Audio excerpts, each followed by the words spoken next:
போறது one and only Katrina கைஃபோட Kay beauty அப்படிங்கிற இந்த ப்ராடக்ட்ஸ் தான். இவங்க என்ன மூவ் பண்ணாங்கன்னா, நமக்கு வந்த எந்த ப்ராடக்ட்ஸுமே என்ன மாதிரி ஸ்கின் டோன்ல இருக்கிறவங்களுக்கு பல பேருக்கு செட் ஆகாது. ஆனா கே பியூட்டி என்ன பண்ணாங்கன்னா, எல்லா ஸ்கின் டோனுக்கும் செட் ஆகும் அப்படின்னு சொல்லி கிட்டத்தட்ட 100 விதமான ஷேட்ஸ் வந்து இன்ட்ரோடியூஸ் பண்றாங்க, ஃப்ரம் லிப்ஸ்டிக் எல்லாமே. ஆனா இப்போ வரைக்கும் அவங்க ஃபவுண்டேஷன் ஷேட்ல ஒரு வேரியேஷன் கொண்டு வரல அப்படிங்கிற ஒரு பிரச்சனை இருந்துகிட்டே இருந்தாலும் அதையும் வாங்கி பயன்படுத்துற ஒரு சில ஆட்களும் இருக்காங்க. கே பியூட்டியோட ரெவன்யூ என்னன்னு கேட்டீங்கன்னா, நீங்க ஆடி போயிடுவீங்க. கிட்டத்தட்ட 700 இருந்து 800 கோடி. அதாவது இவங்க படத்துல கூட அவங்க வாங்க மாட்டாங்க இவ்வளோ, ஆனா இன்னைக்கு அவங்க ப்ராடக்ட்ஸை வச்சு இவ்வளவு வாங்குறாங்க. நைக்கா, மிந்த்ரா, நீங்க எந்த ஆப்ல பார்த்தாலும் இன்னைக்கு கே பியூட்டி அவைலபிளா இருக்கும். ஸோ ஒரு மிட்ரேஞ்ச் பிரைஸ்ல வந்து விற்கிறது வந்து மிகப்பெரிய விஷயம்.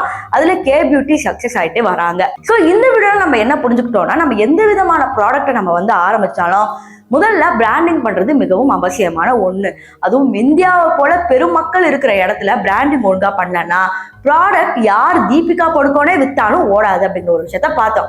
செகண்ட் ஒன் வந்து பாத்தீங்கன்னா, எல்லா மக்களுக்கும் சூட் ஆகிற மாதிரி, ஃபார் எக்ஸாம்பிள் நீங்க மேக்கப் நிறைய பேர் பிசினஸ் ஸ்டார்ட் பண்ணணும் அப்படின்னு நினைச்சீங்கன்னா, மெயினா நீங்க ப்ரௌன் ஸ்கின்னுக்கு ஃபோக்கஸ் பண்ணீங்கன்னா ஈஸியாவே உங்க பிராண்டு வளர்ந்துடும். தேர்ட் விஷயம் பாத்தீங்கன்னா, உங்களோட பிராண்டை நீங்களே ப்ரமோஷன் பண்ண போறீங்க அப்படின்னா அதுக்கு ட்ரூவா இருங்க. மேக்கப்பை போட்டுட்டு டைலாக பேசிட்டு அப்படின்னு இருந்தீங்கன்னா யாரும் வாங்க மாட்டாங்க.